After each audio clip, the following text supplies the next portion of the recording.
Malam itu, jalanan sepi seperti ditinggalkan sejak lama. Hanya cahaya bulan yang menggantung pucat di langit, menerangi sebuah papan kayu tua dengan tulisan yang tidak pernah membawa kabar baik. Jalan angker. Warga sekitar bilang siapapun yang lewat setelah jam 9 harus siap pulang dengan cerita yang tidak akan mereka lupakan seumur hidup. Tapi malam itu, ada dua pemuda yang menganggap peringatan itu cuma bualan orang kampung. Setelah melihat papan jalan angker tadi, mereka berdua bukannya mundur, malah semakin penasaran dan terus berjalan menyusuri jalan gelap itu. Sampai akhirnya mereka menemukan sebuah rumah tua di pinggir jalan. Dan tanpa banyak mikir, mereka langsung masuk begitu saja. Yang satu menyalakan senter dengan wajah was-was, sementara yang satunya lagi tetap santai minum, seolah mereka bukan memasuki rumah kosong, tapi lagi mampir ke tempat nongkrong malam minggu. Baru beberapa langkah masuk, lantai kayu tua itu mengeluarkan suara. Suara yang biasanya cukup untuk bikin orang normal balik kanan. Tapi tidak dengan dua pemuda ini.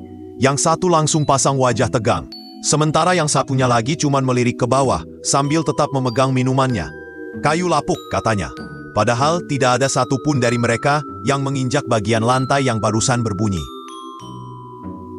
Saat senter diarahkan ke salah satu sudut ruangan, mereka melihat coretan aneh memenuhi dinding. Goresannya panjang, rapi, dan jelas bukan hasil iseng anak kecil.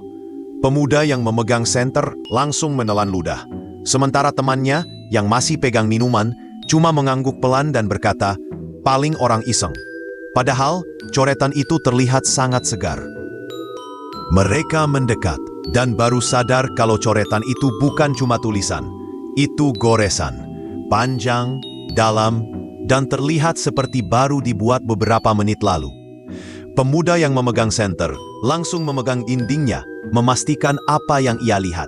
Sedangkan temannya yang masih memegang minuman di tangan hanya mengernyit dan berbisik, "Ah, mungkin kena garukan hewan."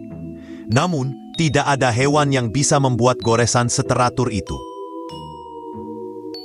Saat mereka masih sibuk menebak-nebak asal goresan di dinding, tiba-tiba suasana di belakang mereka berubah. Udara terasa lebih dingin. Sunyi mendadak terlalu sunyi. Dan tanpa mereka sadari, ada sosok yang berdiri di ambang pintu, mengintai dalam gelap. Pemuda yang memegang senter langsung terdiam, sementara temannya yang dari tadi sok santai akhirnya ikut panik. Seakan baru sadar bahwa semua hal kecil yang mereka sepelekan sejak tadi ternyata bukan kebetulan.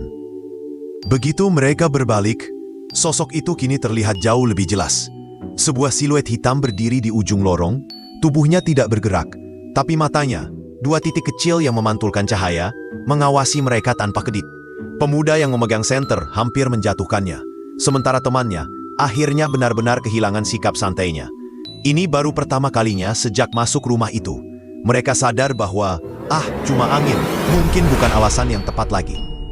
Ketika mereka mundur perlahan, dari kegelapan lorong muncul sebuah sosok, lebih jelas dibanding sebelumnya. Seorang lelaki tua dengan wajah yang terlihat marah, matanya membesar seolah sudah lama menunggu seseorang masuk ke rumah itu. Selama ini mereka mengira semua suara hanyalah angin. Tanpa pikir panjang, keduanya langsung berlari menyusuri lorong sempit itu. Senter yang digenggam bergetar mengikuti langkah mereka, sementara minuman yang sejak tadi tak pernah lepas dari tangan temannya hampir tumpah berkali-kali. Di belakang sosok itu masih tampak mengejar, bayangannya memanjang mengikuti setiap gerakan mereka. Baru kali ini mereka benar-benar sadar, masuk ke rumah tua ini mungkin adalah ide terbodoh yang pernah mereka buat. Tanpa pikir panjang, keduanya langsung lari sekuat tenaga. Sosok itu terus mengejar di belakang mereka, makin dekat, makin cepat, dan baru sekarang mereka sadar semua yang mereka sepelekan sejak awal benar-benar salah. Sosok itu berubah lebih pucat dan makin dekat. Gerakannya cepat, seperti tidak menyentuh lantai sama sekali. Dua pemuda itu baru benar-benar sadar kalau apapun yang mengejar mereka bukan sesuatu yang bisa mereka ajak logika. Napas mereka makin berat, tapi sosok itu justru makin dekat di belakang mereka. Wajah pucatnya muncul dari kegelapan, seolah ingin memastikan mereka tidak punya waktu sedikit pun untuk berhenti. Baru sekarang mereka sadar, keputusan masuk rumah ini adalah hal paling bodoh yang mereka lakukan malam itu. Tiba-tiba, di tengah gelapnya lorong, mereka melihat sebuah pintu dengan tulisan besar, "Run." Seolah rumah itu sendiri sedang memperingatkan mereka. Dengan sisa tenaga terakhir, Mereka berlari ke pintu itu, namun mereka malah terjepit oleh badannya sendiri. Sampai akhirnya mereka berhasil keluar dan menutup pintu itu kembali. Pintu tertutup keras, menyisakan keheningan, dan degup jantung yang masih berlomba. Mereka berlari menjauhi rumah itu tanpa menoleh sedikit pun. Dari atas terlihat jelas, dua pemuda itu berlari melewati jalan berliku, meninggalkan rumah tua dan seluruh desa yang seakan ikut mengawasi.